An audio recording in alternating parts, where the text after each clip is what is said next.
Ala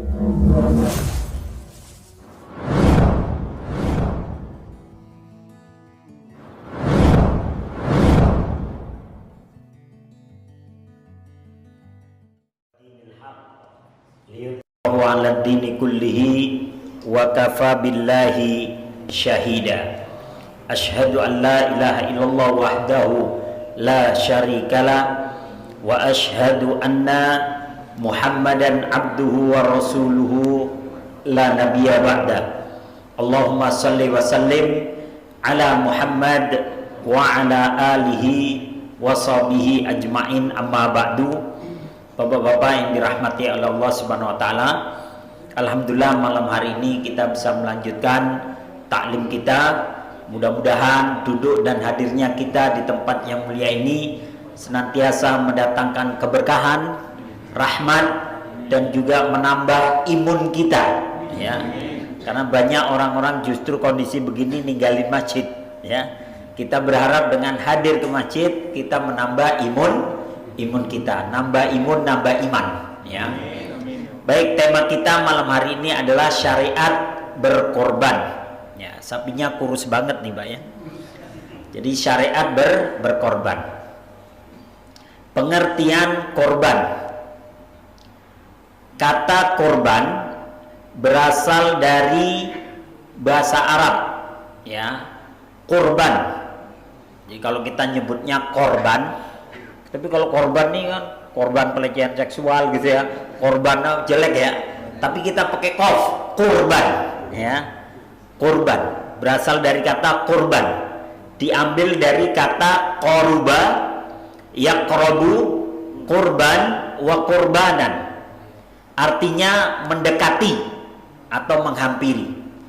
Qorib dalam bahasa Arab, qorib itu artinya dekat. Makanya kawan karib adalah kawan dekat, diambil dari bahasa Arab, ya. Makanya jangan usah benci Arab, ntar bingung kita istilah-istilah kita, ya.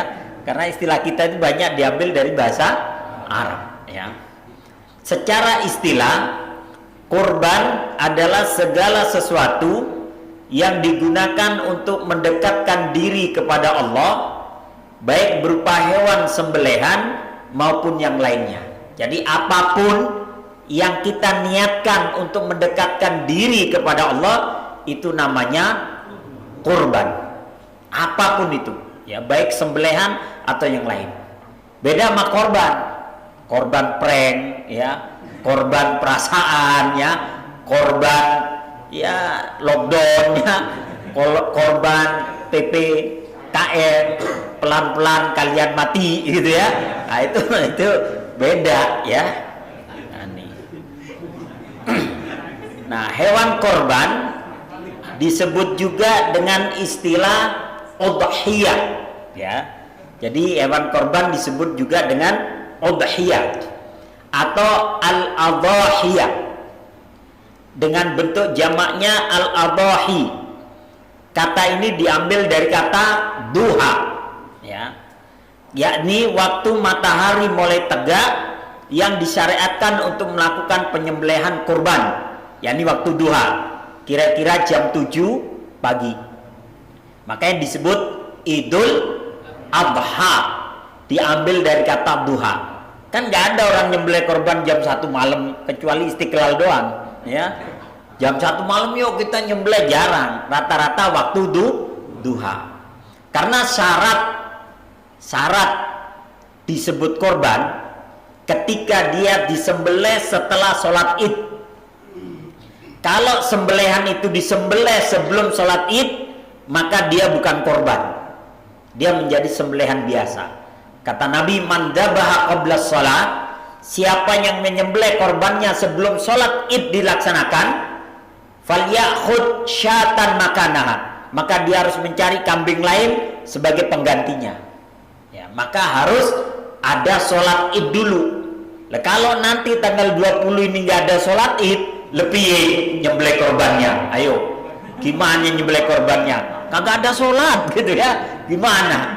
Padahal sembelihnya setelah sholat Id dilaksanakan. Kalau nanti nggak boleh sholat, gimana? Ya minimal masing-masing di rumah sholat sholat id, cuman ya kebangetan udah setahun sekali suruh di rumah pula ya.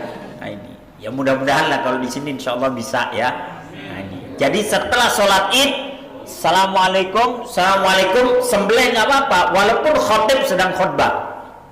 Tapi ya kalau bisa selesaiin khutbahnya dulu, daripada nonton orang nyembelih korban lagi ya. Selesaiin khutbahnya baru potong. Tapi memang hadisnya selepas sholat ya. Begitu sholat salam mau langsung sembelih boleh ya. Cuman ya etika lah, khotib sudah diundang jauh-jauh kagak didengerin ya. Nah, ini jadi dengarkan dulu khutbahnya. Nah, kemudian syariat berkorban. Syariat berkorban ini sudah ada sejak zamannya Nabi Adam ya. Dari sejak kehidupan manusia pertama, Allah sudah perintahkan untuk melakukan sebuah pengorbanan ya. Watlu alaihim naba abnai adam bil haqq id qarraba qurbanan fatuqbila min ahadihima wa lam yutaqabbal minal akhar qala la aqtulannak qala innama yataqabbalullah minal muttaqin. Bacakan kepada mereka tentang cerita anak Adam di mana mereka berkorban, yakni Qabil dan Habil. Ketika itu yang satu berkorban, yang lainnya juga berkorban, salah satu dari mereka diterima korbannya dan yang lain tidak diterima. Ternyata yang diterima korbannya Habil. Habil ini adiknya. Jadi dia berkorban dengan seekor domba yang paling besar, yang paling ia miliki, paling baik yang ia miliki. Dia korbankan. Sedangkan Qabil karena dia punya kedengkian, dia korban dengan hasil buah-buahan. Cuman yang busuk-busuk ya, yang busuk-busuk dia korbankan. Kata Nabi Adam, kau letakkanlah di batu yang tinggi-tinggi itu. Jadi dulu kalau pengorbanan itu memang diletakkan di sebuah batu, di altar gitu ya. Maka siapa yang korbannya diterima akan disambar api dari langit dan akan diangkat ke langit. Ternyata yang diterima adalah korbannya Habil. Dombanya disambar oleh api, diangkat ke langit. Nah inilah cerita tentang pengorbanan anak Adam. Karena yang diterima adalah adiknya, maka Qabil iri ya, sehingga dia mengatakan la'aqtulannak, saya akan bunuh kamu. Maka kata adiknya, ini bukan masalah diterima atau enggak. Sebenarnya korban itu diterimanya dari orang-orang yang bertakwa. Jadi takwanya itu yang sampai kepada Allah. Maka kemudian ribuan tahun kemudian syariat korban itu diperintahkan kembali kepada Nabi Ibrahim dan Ismail. Dalam surat As-Saffat ayat 102 disebutkan, falamma balagha ma'ahu sa'ya qala ya bunayya inni ara fil manami anni adbahu fanzur madza tara. Karena Nabi Ibrahim itu bermimpi berturut-turut, nggak mimpi sekali terus langsung main sembelih aja, enggak. Tapi dia mimpi berturut-turut, beberapa malam tuh mimpi. Akhirnya dia yakin bahwa ini adalah wahyu. Ya, maka dia panggil putranya sekitar usia 7 tahun. Ya bunaya, wahai putraku, aku mimpi aku menyembelih dirimu. Apa pendapatmu? Jadi Nabi Ibrahim ini cukup demokratis juga gitu. Diajak ngobrol dulu. Enggak tiba-tiba main cincang kewing terus sembelih gitu ya. Enggak, tapi diajak ngobrol. Apa kata Ismail? Ya abatif al ma tu'mar. Wahai ayah, laksanakan apa yang diperintahkan. Satajiduni insyaallah minas sabirin. Insyaallah kau dapati diriku sebagai orang yang sabar. Jadi dia tidak memuji dirinya, karena dia menyatakan insyaallah saya termasuk orang yang sabar. Kalau anak sekarang begini, nak bapak mimpi nyembelih kamu, gila sampean pak ya, stres sampean ya, digituin. Tapi Ismail beda ya, laksanakan wahai ayah. Maka begitu Ibrahim membawa putranya ke sebuah padang di Mina, maka ketika dia hendak menyembelih, ternyata dia masih ragu. Sehingga Ismail mengatakan, wahai ayah, itu ada bongkahan tanah. coba kau tebas dengan pedangmu. Maka ditebas, ternyata bongkahan tanah itu patah jadi dua. Maka kata Ismail, wahai ayah, pedangmu sudah tajam, tapi hatimu yang belum tajam. Oh itu Ismail, kalau kita betulan nih ya, gak jadi gitu. Tapi akhirnya kau tutuplah matamu wahai ayah, agar keraguan itu hilang, dan tutup mataku agar engkau tega, ya. Maka ditutuplah. Begitu Ibrahim mengucapkan Bismillahi Allahu Akbar, terpotong itu lehernya. Begitu dibuka, ternyata yang terpotong lehernya bukan leher Ismail, tapi leher seekor domba yang besar, yang domba itu dibawa oleh malaikat Jibril. Dan domba itu adalah dombanya Habil yang dulu pernah dikorbankan pada zamannya Nabi Adam, diturunkan kembali oleh Allah. Domba yang dulu disambar api ke langit itu diturunkan kembali untuk menggantikan posisi Ismail, dan domba itulah yang disembelih. Maka begitu Ibrahim melihat putranya berdiri di sampingnya, maka dia langsung bertakbir, Allahu Akbar, Allahu Akbar, Allahu Akbar. Ismail menjawab, La ilaha illallah wallahu akbar. Malaikat menjawab, Allahu Akbar walillahil hamd. Maka sejak itu setiap kita berkorban disunnahkan bertakbir. Sini takbir nggak Pak? Yang ada tempat lain berisik. Bukannya takbir berisik, disunahkan takbir. Ya, karena itu yang diucapkan oleh Ibrahim, Ismail dan malaikat. Inilah sejarah pengorbanan yang kemudian disyariatkan dari sejak zaman Nabi Ibrahim kepada nabi-nabi setelahnya sampai kepada Rasulullah Shallallahu Alaihi Wasallam. Hukum berkorban, hukum korban, hukumnya adalah sunnah muakkad, sunnah yang sangat dianjurkan bagi mereka yang mampu. Tidak wajib. Wajibnya hanya untuk Rasulullah, tapi untuk umatnya sunnah. Ya. Kata Nabi, umirtu bin nahri wa huwa sunnatul lakum. Aku diperintahkan atau diwajibkan untuk menyembelih korban, sedangkan korban itu bagi kalian adalah sunnah. Hadis riwayat Tirmidzi. Kutiba alayyan nahr wa laysa biwajibin alaikum. Telah diwajibkan atasku, yakni kepada Rasulullah, korban, tapi korban itu tidak wajib atas kalian. Jadi wajibnya hanya untuk Rasulullah. Tapi buat umat Muhammad, hukumnya sunnah muakkad bagi yang mampu. Tapi apa keutamaan korban ini seandainya kita melaksanakan, Pak? Kata Nabi SAW, ma'amila adamiyun min amalin yauman nahar ahabbu ilallah min ihraqid dam innaha la ta'ti yaumal qiyamati biquruniha wa ash'ariha wa adlafiha wa anna dam la yaqa'u minallah bimakanin qabla an yaqa'a minal ard fatibu biha nafsan. Ini keutamaan orang yang berkorban. Kata Nabi, tidak ada satu amalan pun yang dilakukan oleh manusia pada hari raya korban yang lebih dicintai oleh Allah selain dari menyembelih hewan korban. Jadi amalan terbaik tanggal 10 Dzulhijjah itu adalah memotong korban. Sesungguhnya hewan korban itu kelak pada hari kiamat akan datang pahalanya beserta dengan tanduk-tanduknya. Tanduknya datang nanti, Pak. Bulu-bulunya, sebanyak apa itu bulunya? Ya, mau ngitung bulunya sapi, ya.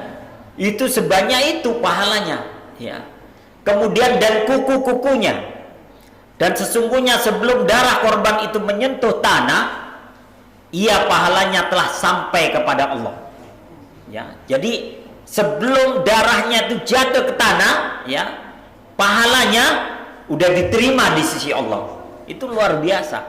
belum jatuh loh, belum jatuh, baru ngek gitu ya, masih di pisaunya itu mungkin belum mengalir, maka udah sampai pahalanya kepada Allah.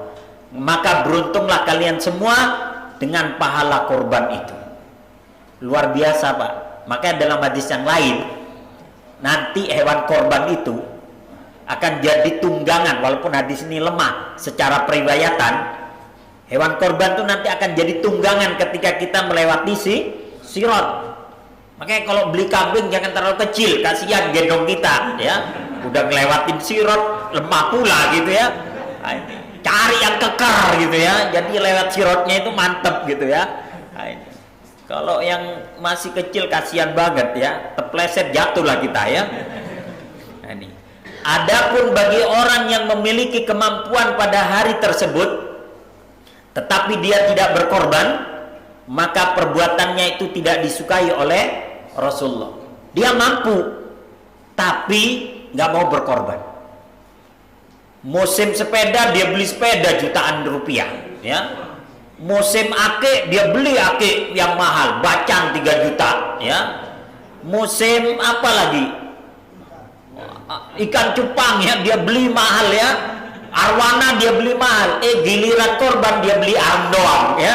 Nah, ini Rasulullah marah ini ya. Lu giliran korban arm doang lu ya, cuma tusuk sate ya. Nah, ini ya. Maka kata Nabi, man indahu sa'atan walam yudahi fala yaqrabanna musallana. Kata Nabi, barang siapa yang mempunyai kemampuan untuk berkorban tapi ia tidak mau berkorban, maka janganlah dia dekat-dekat di tempat sholatku. Maksudnya mampu berkorban tapi nggak mau, jangan deketin masjid Nurul Yakin, ya. Jangan deketin tempat sholat, percuma. Ya kebetulan sekarang lagi di lockdown ya, masjidnya lagi tutup gitu ya. Nah, jadi ini subhanallah, beberapa masjid dia lockdown ya. Ya semuanya kembalilah kepada masing-masing ya. Jadi kita hormati. Ya mudah-mudahan yang tetap mendekatkan diri kepada Allah, mudah-mudahan imunnya tetap naik ya, dan nggak turun-turun, tetap sehat ya. Nah kemudian jadi yang mampu tidak mau berkorban, Rasulullah itu benci ya. Nah pada dasarnya korban itu disunnahkan kepada orang yang masih hidup. Jadi yang disunahkan itu yang masih hidup pada sunnahnya, berakal. Jadi waras, ya. Dia berakal. Jadi tidak gila, tidak stres, ya. Kemudian akil balik. Nah, akil balik ini sekitar ya 17 tahun ke atas lah, ya. Atau 15 tahun ke atas lah. Tapi anak sekarang 10 tahun udah balik kali ya. Ya, udahlah pokoknya sekitar 15 tahun ke atas lah, ya. Karena ada orang-orang yang berkorban atas nama anaknya masih usia 1 tahun. Masih atas nama anaknya yang masih TK. Ini sebenarnya nggak disyariatkan. Yang disyariatkan tuh atas nama kepala keluarga kalau perlu, bapaknya atau ibunya, ya. Jangan atas nama anak yang masih kecil. Walaupun pada dasarnya boleh, cuman nggak disyariatkan. Merdeka, bukan hamba sahaya, ya. Dan mempunyai kemampuan, artinya dia punya kelebihan rizki, atau ada hewan yang memang dia ternak, dia besarkan memang dengan tujuan untuk dikorbankan. Kalau di kampung nih Pak, biasanya 6 bulan sebelumnya udah beli Pak. Beli kambing 6 bulan sebelumnya digedein, ya. Atau beli apa? Karena kalau musim korban biasanya mahal, ya. Tapi kalau 6 bulan sebelumnya atau 1 tahun sebelumnya, nah itu kan masih murah gitu ya. Ntar 6 bulan lagi udah gede. Jadi ini pada dasarnya hewan korban, ya. Hukum berkorban untuk yang sudah meninggal dunia, ya, karena kan ada orang-orang yang memang niat berkorban untuk bapaknya yang sudah meninggal atau ibunya dan sebagainya. Ada 3 penjelasan dalam perkara ini. Yang pertama, wajib hukumnya berkorban atas nama yang meninggal dunia kalau ada wasiat atau nadar dari orang yang meninggal dunia. Jadi bapaknya sebelum meninggal pesan, nah bapak punya uang 5 juta itu di lemari. Kalau bapak meninggal sebelum Idul Adha, kau belilah kambing yang gede dengan 5 juta itu, berkorbanlah atas nama saya. Maka begitu bapaknya meninggal, wajib itu dilaksanakan. Jangan terus, wah 5 juta ini buat beli HP baru mantep nih ya. Jangan ya. Wajib itu dilaksanakan, apalagi ada uangnya. Ya. Makanya kalau wasiat jangan ngaco juga. Ini kadang orang tua wasiat. Nah, bapak bikin korban sapi yang 1,5 ton, duitnya pak lu nyari sendiri ya. Wah itu bapak asem gitu ya. Janganlah. Artinya wasiat itu kalau kita memang ada hartanya. Kalau nggak ada hartanya jangan. Atau nadar, dia bernadar, kalau tanah saya yang di sana itu laku, saya akan berkorban. Ternyata tanahnya laku, dapat duit 1,5 miliar, kaget mati ya. Ya kan kaget, biasanya nggak pegang segitu ya, kaget meninggal. Nah karena tanah sudah laku, wajib nggak dilaksanakan nadarnya? Wajib. Maka hendaklah dia berkorban atas nama bapaknya. Yang kedua, disunnahkan berkorban atas nama yang meninggal dunia. Sunnah, kalau tadi wajib. Disunnahkan berkorban atas nama yang meninggal dunia kalau ada niat atau ada ucapan dari yang meninggal dunia.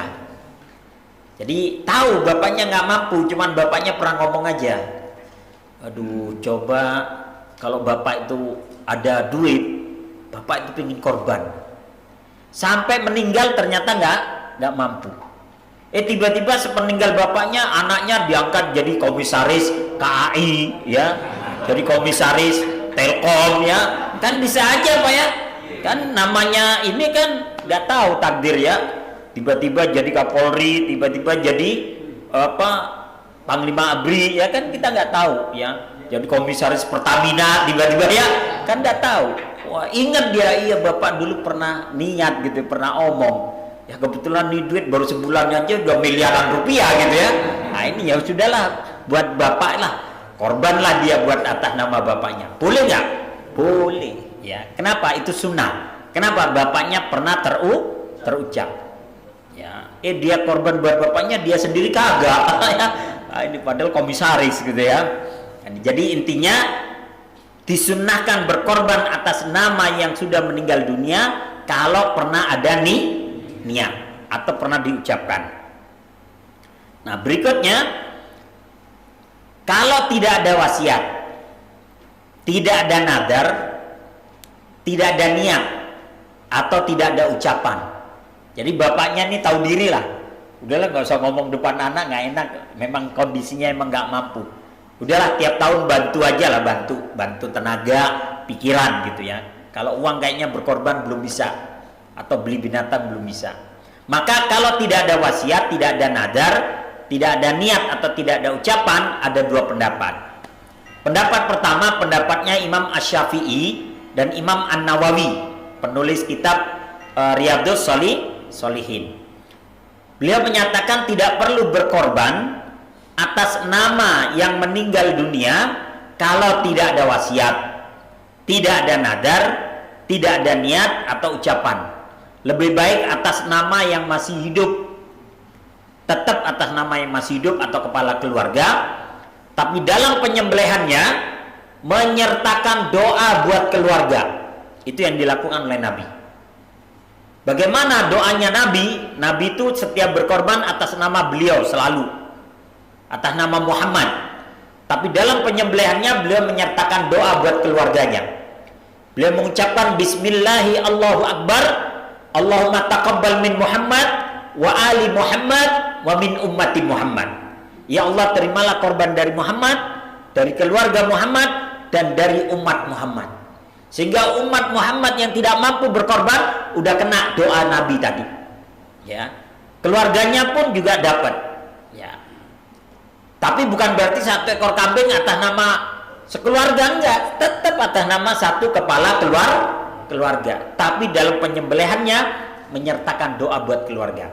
Ini yang diambil pendapat oleh Imam Syafi'i. Dan pendapat yang pertama ini banyak diambil oleh saudara-saudara kita Muhammadiyah, Persis, Al-Irsyad, dan juga yang Salafi. Ini ambil yang ini.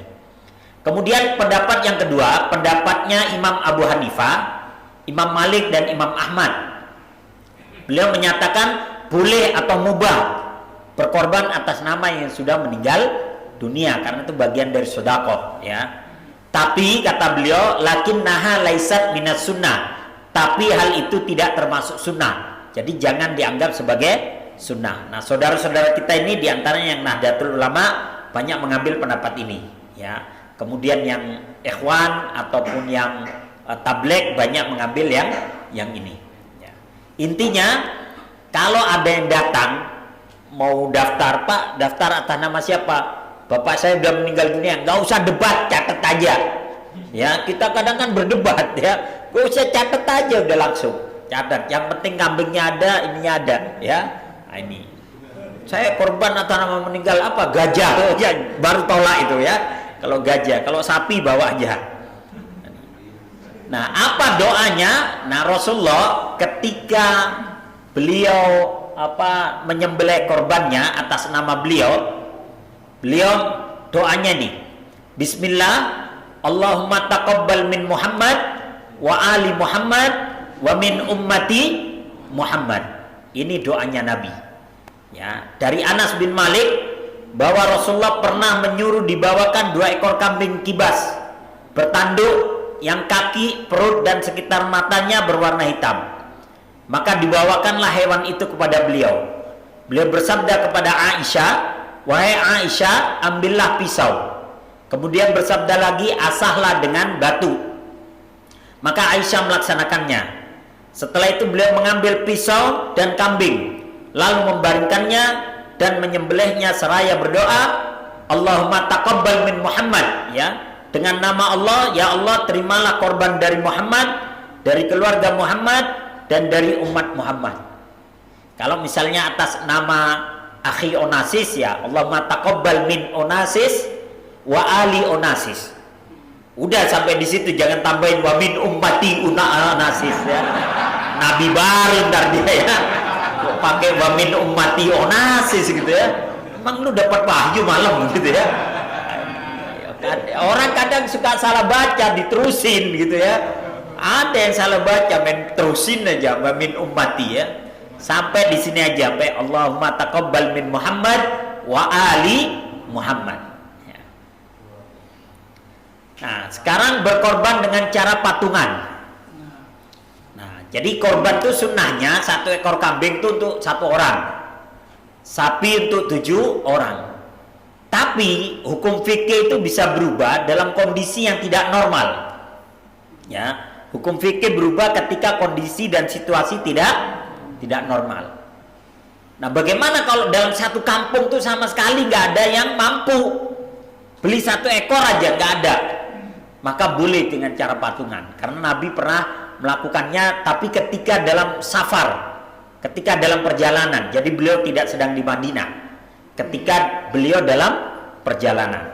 Dalam hadis riwayat Imam Ahmad dan Al-Hakim dari Abu Aswad As-Sulami dari ayahnya, dari kakeknya, dia berkata, saat itu kami bertujuh bersama Rasulullah SAW dalam sebuah perjalanan dan kami mendapati hari raya Idul Adha. Maka Rasulullah memerintahkan kami untuk mengumpulkan uang, setiap orang 1 dirham. Kemudian kami membeli kambing seharga 7 dirham. Jadi 7 orang per orang 1 dirham. 1 dirham itu uang perak, Pak. Kalau nilai uang kita itu sekitar 300.000, sekitar itu. Berarti kalau 7 ya berarti sekitar 2.100.000, ya. Maka mereka membeli kambing seharga 7 dirham. Kami berkata, wahai Rasulullah, harganya mahal bagi kami, ya. Maka Rasulullah, ya karena pas itu 7 dirham itu pas, maka Rasulullah menghibur mereka dengan mengucapkan, sesungguhnya yang paling utama dari korban adalah yang paling mahal dan paling gemuk, ya. Cuman mahal dan gemuk ini ya sesuai dengan kekuatan dana kita. Misalnya begini, kita punya uang 5 juta, kita belikan 4,5 juta, ya udah itu terbaik. Sisanya buat ongkos atau apa misalnya. Tapi kalau kita punya uang 100 juta, beli kambing 2 juta, ini kebangetan, ya. Yang paling gemuk, yang paling mahal kata Nabi. Kemudian Rasulullah memerintahkan pada kami masing-masing orang memegang 4 kakinya dan 2 orang memegang tanduknya, dan yang ketujuh dalam riwayat itu adalah Rasulullah, dan yang ketujuh adalah menyembelihnya. Kemudian kami semuanya bertakbir. Tapi ini dalam kondisi darurat. Tapi nggak pakai tulisan PPKM ya, darurat. Artinya tidak dalam kondisi yang normal. Yang paling bagus dari korban yang paling gemuk dan mahal. Nah ini. Nah, kalau kita bisa beli sapi yang kayak begini ya alhamdulillah, ini kayaknya seharga Avanza kayaknya nih ya. Mas, truknya itu dimajukan dulu. Mau liwat? Ya. Mau liwat. Jadi yang paling bagus dari korban adalah yang paling gemuk dan mahal. Tentunya ini sesuai dengan kemampuan kita. Truknya Pak, maju Pak. Truk yang di tengah itu. Truknya di tengah. Mantap nih Pak ya, sekampung nih ya. Ini bisa 1 ton 200-an kali ya, atau 1 ton lebih lah ya. Mantap ya. Ini ya. Ripin dari Kabupaten Lumajang. Kambing juga begitu. Korban yang paling gemuk adalah yang gemuk dan mahal.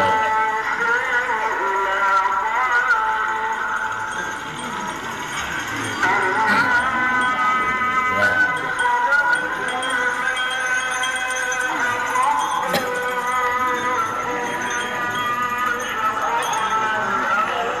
Kayaknya di Jakarta jarang yang ada begini Pak ya. Jarang ya. Ya. Jadi yang paling bagus dari korban yang gemuk dan mahal. Siapakah yang berhak menerima dan memakan daging korban? Dalam surat Al-Hajj ayat 36 Allah menyatakan fakulu minha wa atimul qani'a wal mu'tar, maka makanlah sebagian dari korbanmu dan berikan makan orang yang rela dengan apa yang ada padanya, yakni orang kaya. Jadi orang kaya boleh dikasih korban ya. Dan orang-orang yang meminta-minta, yakni orang yang miskin. Abdullah bin Abbas berkata, al-qani, yakni orang kaya, berarti orang yang menganggap cukup dengan apa yang kamu berikan dan dia tetap di rumahnya. Jadi al-qani ini dia nggak bantu, dia di rumah aja lah, udah banyak yang ngerjain gitu. Dikasih alhamdulillah, enggak juga tiap hari dia makan daging gitu ya. Sedangkan al-mu'tar berarti orang yang datang kepadamu dan bergabung denganmu agar kamu memberinya daging, tapi dia tidak memintanya. Jadi bantu-bantu aja, jangan gerege-gerege. Apa gerege-gerege? Bantu tapi panitia dicolekin dulu. Kepala ya, kepala. Terpeduk. Kaki, hati ya. Semuanya di ini ya. Bantu aja. Tapi ya bantu yang jujur. Kadang bantu torpedo kantongin, hati kantongin, kepala sapi kantongin ya. Janganlah ya. Lu gede amat kantong, enggak, kantong kresek, kepala sapi katanya. Jadi bantu aja. Ketika semuanya jujur, insya Allah berkah. Tapi kalau ada satu aja nggak jujur, yang lain nanti akan ikutan. Dia aja boleh tuh kepala sapi ya, dibawa semuanya. Kalau mau bawa tuh babat tuh 1 truk tuh ya. Nah, ini. Jadi intinya ya, yang jujur ya. Orang yang mu'tar adalah yang datang membantu agar engkau memberinya daging. Ayat yang mulia ini dijadikan dalil oleh para ulama bahwa daging korban itu boleh dibagi menjadi 3 bagian. Sepertiga untuk yang berkorban, sepertiga untuk dihadiahkan kepada orang yang kaya, dan sepertiga untuk disedekahkan kepada fakir miskin. Nah kalau di masjid tempat kita Pak, itu sudah kita buat kesepakatan antara panitia dengan yang berkorban. Jadi kalau itu sapi, maka kita berikan untuk yang berkorban tuh paha belakang. Kita potongkan agak gedean, dipotong agak mentok itu ya, tab gede, itu paha belakang. Nah kemudian dikeset, dikeluarkan tulangnya, dipotong menjadi 7 bagian. Ya, itu untuk yang berkorban. Kalau sapinya gede bisa dapat 3 kiloan bahkan lebih. Ya, kalau sapinya juga kecil ya 2 kiloan lah. Itu untuk yang berkorban dan itu sudah disepakati. Jangan nanti nitip ke panitia cuman pesennya banyak. Jangan lupa ya, paha belakang sama dua-duanya buat kita, sama paha depan dua-duanya buat kita, sama pala buat kita. Lu potong sendiri ya. Panitia kan banyak yang diurus ya. Kadang aja udah listnya yang mau dibagi 1000 orang, sapinya belum kelihatan ya. Nah, ini maka kalau kita nitip ke panitia ya kita harus bikin akad dengan panitia. Kita dapatnya apa nih, begitu. Jangan ya apa ya nitip tapi nitip ya. Ini saya nitip kambing nih, kambingnya kurus kecil lagi, tapi gue minta 30 kantong ya. Lu beli aja pasar kalau gitu ya. Jadi kita harus tahu. Nah kalau yang kambing kita bikin kesepakatan. Bagi yang berkorban, kambing itu kita kasih paha belakang, motongnya digedein. Itu untuk yang berkorban. Nah kalau nanti yang berkorban juga ikut bantuin, ya juga dibagi juga ya, tapi tidak diniatkan sebagai upah. Nah untuk upahnya itu tukang jagalnya dikasih upah sendiri ya. Nah ini sama, daging korban boleh dimakan oleh yang berkorban sepertiganya. Syekh Abu Hamid ya, sama kayak yang tadi. Nah Ali bin Abi Thalib, nah, Rasulullah SAW pernah menyuruh Ali bin Abi Thalib untuk mengurusi korban ontanya dan menyuruhku, kata Ali, untuk membagikan daging, kulit dan pakaiannya kepada orang miskin. Jadi kalau dulu pada zaman Nabi itu binatang korbannya itu dikasih selimut, Pak. Ya wallahu alam, apa karena Madinah itu dingin atau selimut itu sebagai tanda. Tapi diselimutin aja, pakai selimut aja. Jangan pakai lipstick juga, pakai bengkes juga ya. Ini kadang kita kan berlebihan gitu ya. Nah ini jadi selimutnya pun itu dikasih kepada orang. Ya, selimutnya. Dan aku tidak memberi kepada penyembelihnya atau tukang jagalnya daging onta tersebut sebagai upah. Jadi upahnya harus dibikin akad. Misalnya nih kita panggil tukang potong nih, Pak, tugas Bapak adalah nyembelih sama mengkuliti sama motong-motong yang agak gedean lah. Itu tugas Bapak. Berapa? 1 ekor sapi misalnya. 300 misalnya. Jadi tugasnya motong, ngulitin sama motongin agak gede-gede sama ngeluarin jeruannya itu. Berapa? 300. Kalau untuk potong kecil-kecil masyarakat lah. Berapa? 300. Oke, 300. Maka berikan 300 itu. Kalaupun nanti dia kita kasih kantong yang lain, Pak, ini buat keluarga Bapak, itu pemberian biasa sebagaimana kita berikan kepada masyarakat. Upahnya berikan 300. Jangan nanti terus dipotong, Pak, jangan 300 ya, 200 saja ya, tar tambahin kepala sama kaki. Gak boleh, kepala sama kakinya gak boleh jadikan upah. Berikan upahnya. Kalau 300 nih Pak, upahnya 300. Kebetulan kita kelebihan kepala nih, buat Bapak 1 deh, gak apa-apa, bukan sebagai upah. Nah bagaimana dengan kulitnya? Kata Nabi, jangan kalian jual kulitnya. Yang dimaksud oleh Nabi adalah yang berkorban jangan menjual kulitnya, kemudian kulitnya dia gunakan untuk kepentingan dia sendiri. Itu pada masa Nabi. Kemudian pada masa Imam Abu Hanifah, kira-kira 150 tahun kemudian setelah Rasulullah wafat, ketika orang-orang semua sudah digaji, guru digaji, tentara digaji, kemudian pegawai yang lain pada digaji, banyak orang itu dikasih kulit gak mau.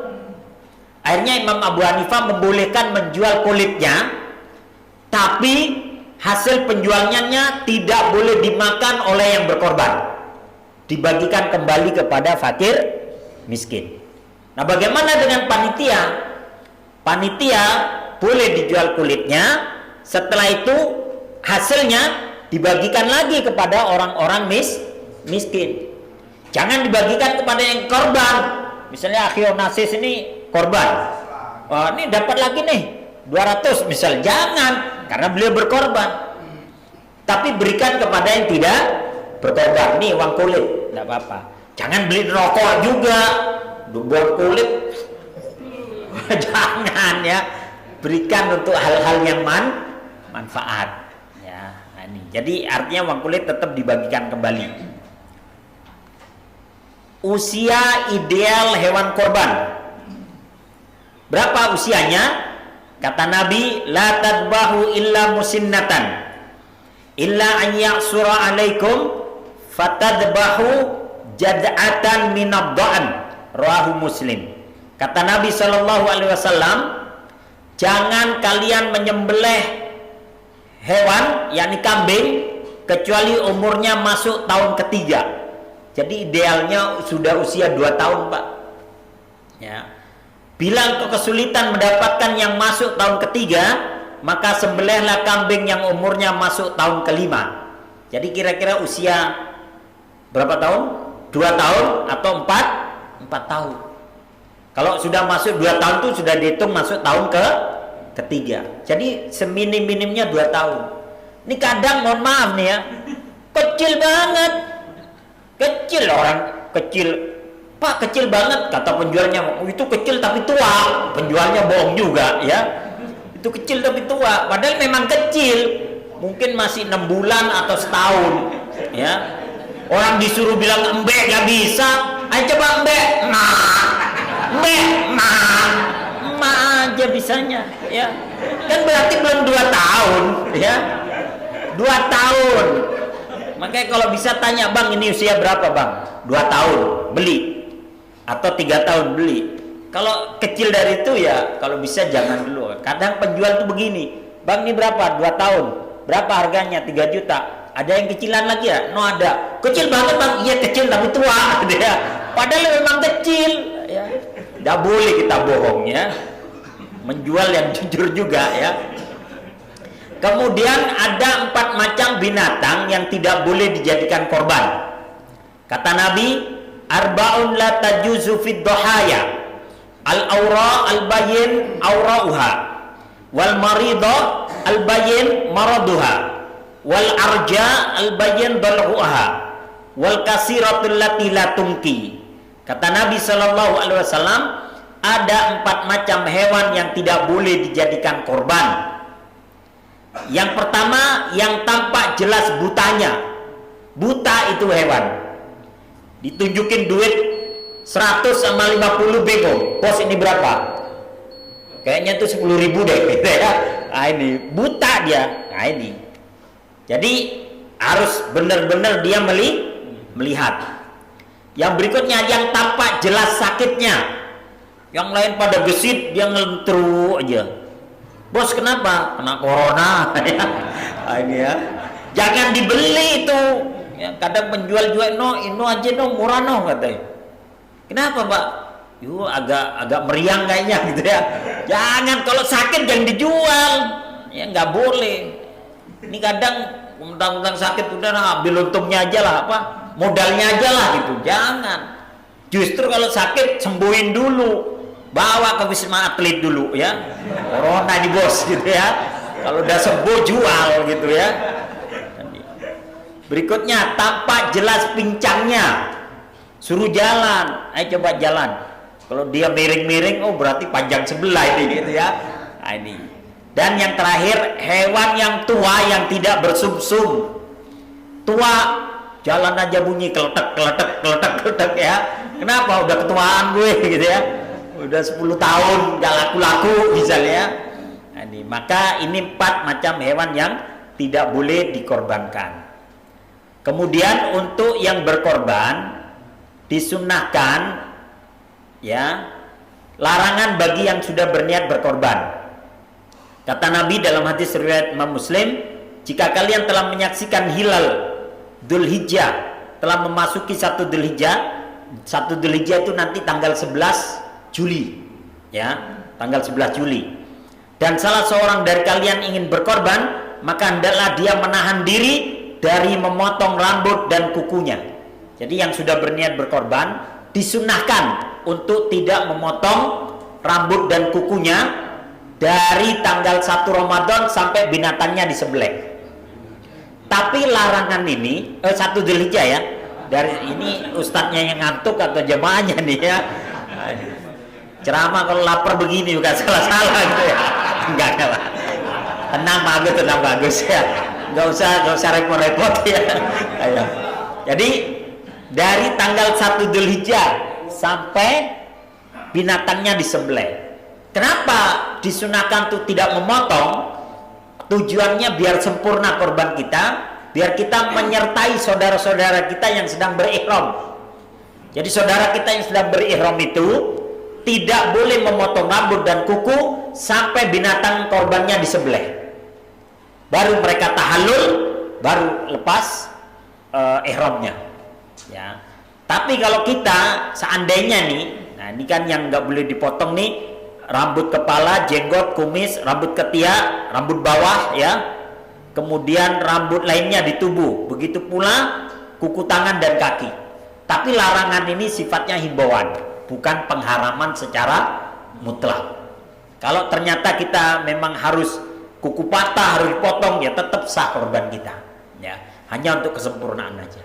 Nah, inilah syariat-syariat korban yang memang disunahkan kepada kita, tapi fadilahnya, keutamaannya luar biasa. Mudah-mudahan ya, walaupun kondisi PPKM ini ya, mudah-mudahan tiba-tiba ada rezeki nomplok, kan kita nggak tahu, sehingga kita bisa berkorban. Itu aja, karena udah masuk waktu Isya. Mari kita tutup dengan hamdalah dan doa kafaratul majlis. Alhamdulillahirabbil alamin. Subhanakallahumma wa bihamdika asyhadu an la ilaha illa anta astaghfiruka wa atubu ilaik. Assalamualaikum warahmatullahi wabarakatuh.